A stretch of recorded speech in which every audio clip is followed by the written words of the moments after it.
Okay, illustrative math, unit 2, lesson 19 is called end behavior of rational functions. So, we did end behavior a little bit with polynomial functions, polynomial function, does whatever, has some relative max, relative min, but basically it's like we're looking at the end behavior. We're not worried about the middle. What's the left side do? What's the right side do? Okay. So, we learned with polynomials, you could have basically four options. You could have left side up, right side up. You could have left side down, right side down. You could have left side down, right side up, or you could left side up, right side down. That's the way that it goes with polynomials. Now, we started to learn that if your graph levels off, okay, so if I got like a horizontal asymptote here, these rational functions, they approach the line and flatten out versus go down here or up here. They flatten out to a horizontal line. Okay, so that's what we're going to learn about. So our goal, I can find the end behavior of a rational function by rewriting it as f of x equals q of x plus r of x over b of x. So the q of x is going to be the quotient. So we're going to divide. R of x is going to be the remainder. And b of x is going to be your divisor, or basically your denominator. Okay. So a little review on long division here. This one was done for you. So 11 goes into 27 two times. You multiply, subtract, bring that down, and then I bring down the next two numbers. 11 goes into 575 52 times. I multiply, I get 550, and I get 25. All right, and then I do all my long division here, and I end up with 3. Okay, so basically, if you took to get this value here, the 2,775, you would take the divisor times the quotient and then add the remainder. Okay. Now, what you could also do here is you could take, this is just rewriting it, this value 2,775 divided by 11. That's just writing it as a fraction. Well, we know it's equal to 252, and then you could always take your remainder and put it over your divisor. So it'd be 252 and 3/11. Okay, so if I want to go over here and do this long division,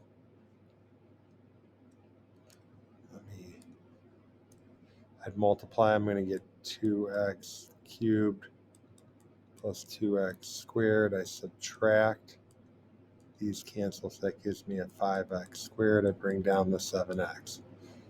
I get a plus 5x. I multiply, I get 5x squared plus 5x, and then I subtract. These cancel, so that will give me a 2x plus 5, and then I need to multiply the x by 2. 2 times x, 2 times 1, I subtract. Those cancel. That gives me a remainder of 3. So if this is my remainder here, if I want to rewrite it this way, the 2775 is on the inside, so that's the 2x cubed plus 7x squared plus 7x plus 5.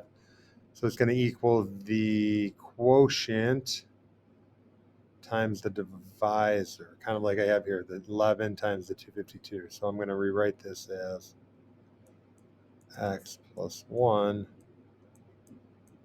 times 2x squared plus 5x plus 2, and then I'm going to add my remainder on, which would be 3. Now here they just rewrote it as a fraction, so the part on the inside divided by the divisor. So that's going to equal, what I could do is I could take the quotient, 2x squared plus 5x plus 2, and I put a plus, put my remainder divided by my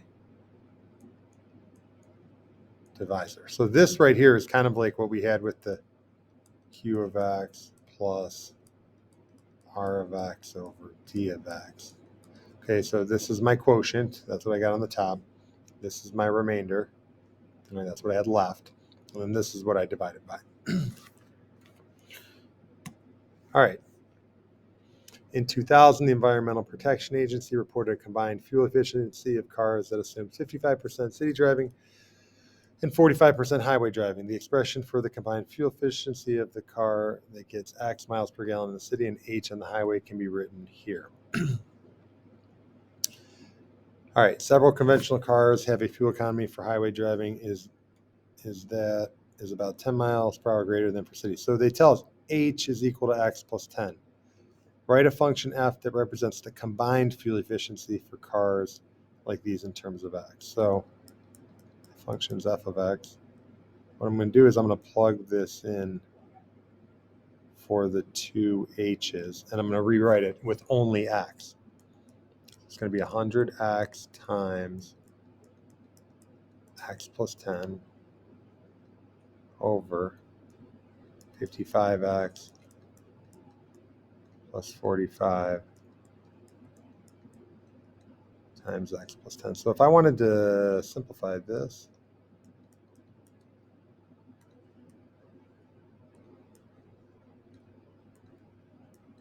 I'm going to do a little distributing.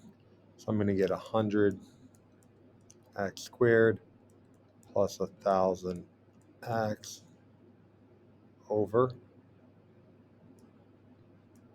55X plus 45X plus 450. Now, what I'm going to do is I'm going to combine these two like terms. I'm just going to make them 100X because they're like terms. And I'm just going to keep it all right here.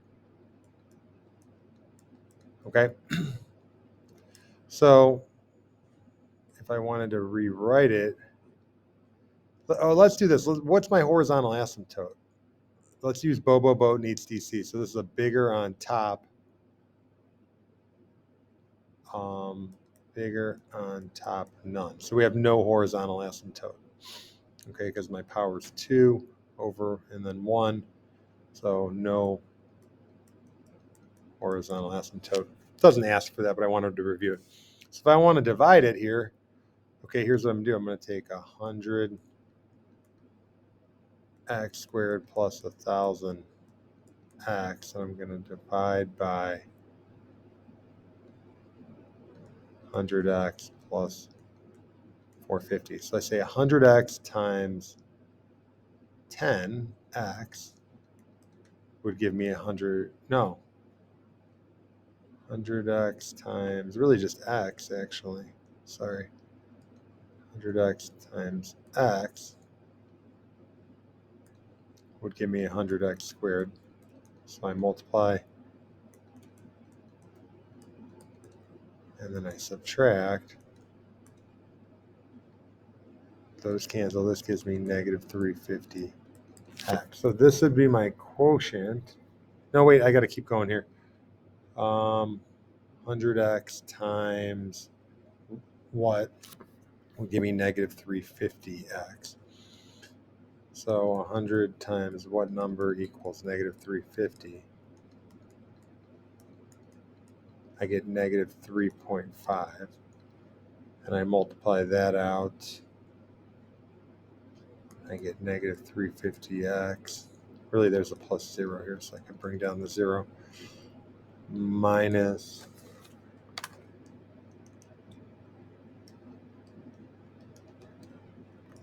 1575. Subtract. So there's my remainder. So it's going to be X minus 3.5 plus my remainder 1575 over my divisor, which was 100X plus 450. Okay, there's your answer.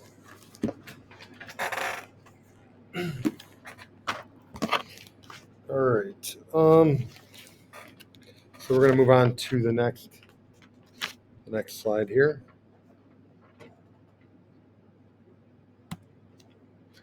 All right, so here's my function, the degree of the numerator, degree of the denominator, and then we're going to have to do a bunch of division to figure out the end behavior. You could, if you can get a horizontal asymptote, you could find the end behavior without doing the division. If you have like a y equals 0 or a y equals something like a horizontal line, then you can find it. Now, if you have a none, if you do Bobo Boatin eats DC, Bobo Boatin eats DC. Again, if you didn't watch my last video, bigger on bottom y equals 0, bigger on top none. Exponents are the same, divide coefficients. Okay, so these two, divide coefficients and y equals 0, those will give you a horizontal asymptote. This one will not. So, so if the degree is bigger on bottom, then you have to divide it to find your end behavior, and I'll show you here in a second. So degree of the numerator is 0. The degree of the denominator would be 1. So you're looking for the highest power. So this would be a bigger on top would have none. So this would be a bigger on bottom y equals 0. So I know my end behavior is y equals 0. I'll do my quotient here in a minute. This one, degree of the numerator 1, because it's x to the 7x to the first. On the bottom, it's an x to the first. So this is an exponents are the same, divide coefficients. So it's 7 over 1, the highest power. So I know it's y equals 7. Okay, this was a Bobo. This is a eats DC. This is a bigger on top none, because the degree of the numerator is 2, the degree of the denominator is 1. So this is a Boatin. So this is a none. There's no horizontal asymptote, but there might still be end behavior. Like what you might have is you might have like a horizontal line that your graph, or not a horizontal line, like a slanted line, I should say. Slanted line that your graph is going to, okay? You might go in both directions like that. So there's no horizontal asymptote, but there's definitely going to be some end behavior. So we're going to have to do the division for that one. This is a degree of the top is 3, denominator is 1, so this is again a bigger on top none. So we'll have to find this one by dividing, and this is the degree of the numerator is 1, the degree of the denominator is 3, so this is a bigger on bottom 0, so that's a y equals 0. Okay, so if I were to divide it using long division, I'll show you what happens here. So let's do this. I'll do the first. I'll skip the first one. I'll go to h of x. So let's do h of x. I'm going to do 7x minus 5 divided by x plus 2. X times 7. And then I multiply 7x plus 14, and then I subtract, and I get minus 19. So it's minus 19 over x plus 2. So notice here, what I want you to notice is this is your end behavior, y equals 7. Don't worry about the remainder divided by the divisor. Okay, it's right there. Okay, so same thing here. If I do these ones, or here, let's write that out. This would be 7 minus 19 over x plus 2. If I come over here, let's go back to the first one. If I do negative 5 divided by x plus 2, well, I can't multiply x by anything to get that, so it's 0. So then I multiply, I get 0. So your remainder is negative 5. So it's just 0 minus 5 over x plus 2.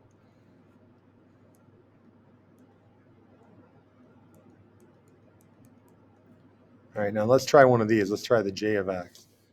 If I do 3x squared plus 7x minus 5, if I divide that by x plus 2, let's see what happens. I get 3x and I multiply, I get 3x squared plus 6x. I subtract, and I get x minus 5. So x times 1. And then I multiply, and I get x plus 2. And then I subtract, and I get, these cancel, so I get negative 7. So it's minus 7 over x plus 2. So what happens here with this one, I have the 3x plus 1 minus 7 over x plus 2. This right here is going to be where it goes to, 3x plus 1. The reason is because this is like, as x gets bigger and bigger, this number is going to almost be 0. Think about it, if I plugged in like a million for x, negative 7 divided by a million, it's so small, it's almost like it's nothing. It's like, so this is going to determine the actual value of the expression as x gets bigger and bigger. So what happens is you have a line here that is slope intercept y equals mx plus b. So it'd be like, kind of like, if your line, if here's my y and x axis, it'd be like my y-intercept is at 1, and I rise 3, run 1. I don't have numbers on here, but your line would look something like that, and your graph is going to, kind of take the shape of this line, something like that. Something like that. All right, it would maybe curve a little bit here. I'm just kind of guessing here, but it's going to take the shape of that line. Okay. All right, so let's try the next one. 2x cubed. I'm going to erase here to get a little more space. 2x cubed plus 3x squared plus 7x minus 5 divided by x plus 2. So it would be a 2x squared, multiply.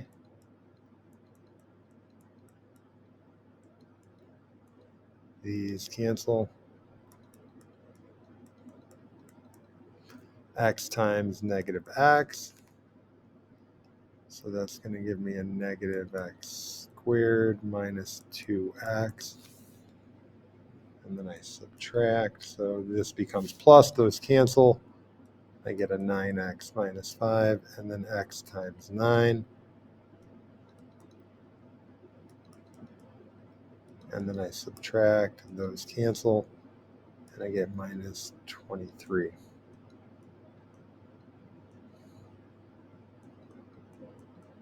All right, so there's my end behavior. So this, again, is going to go to 0 because as x gets bigger and bigger, we take negative 23, divide by like a giant number, plugged in a million for x. It's going to be so small, it's almost insignificant. So the answer here is 2x squared minus x plus 9 minus 23 over x plus 2. So your answer is, so this is a parabola. So your graph's going to kind of take the shape of this parabola.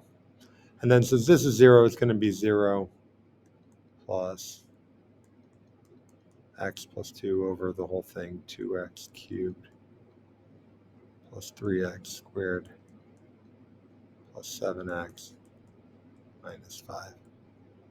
Okay. All right. So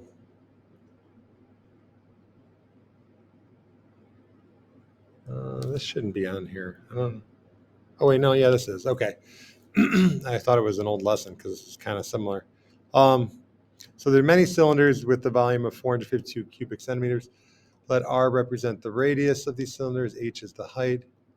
So here's my height, h of r. What's the end behavior of this function? What does it tell us about the situation? Okay, so this is a bigger on top, no, bigger on bottom, nothing. Because the degree of the numerator is 0, degree of the bottom is 2. So this is a bigger, let's just call it a bigger on bottom 0. So it's y equals 0. So basically you have a horizontal asymptote. So as x gets larger, y approaches 0. Okay.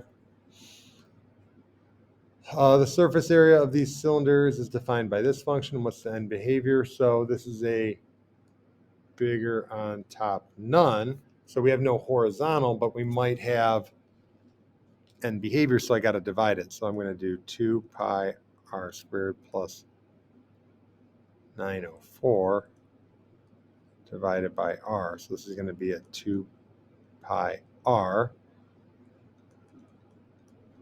Subtract, that's gone. So then really 904 is your remainder.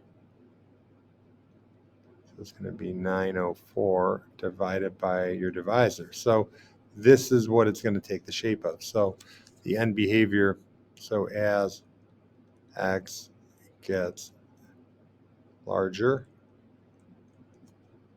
end behavior follows y equals 2 pi r. Okay, so 2 pi r, that'd be a line. R is on the x-axis, and h is on the y-axis, because I think height, yeah, h of r. So it'd be like, y-intercept 0, rise 6.28, run 1. So it'd be like, a line like this, right through there. Okay, rise 6.28, run 1. So the end of your graph is going to approach that line from one side or the other. All right, so I can identify the end behavior rational function by rewriting it. So the key is this quotient here is the end behavior. This becomes almost insignificant because when you're dividing, it goes to 0. All right, rewrite this in that form. So I got to divide, do my long division.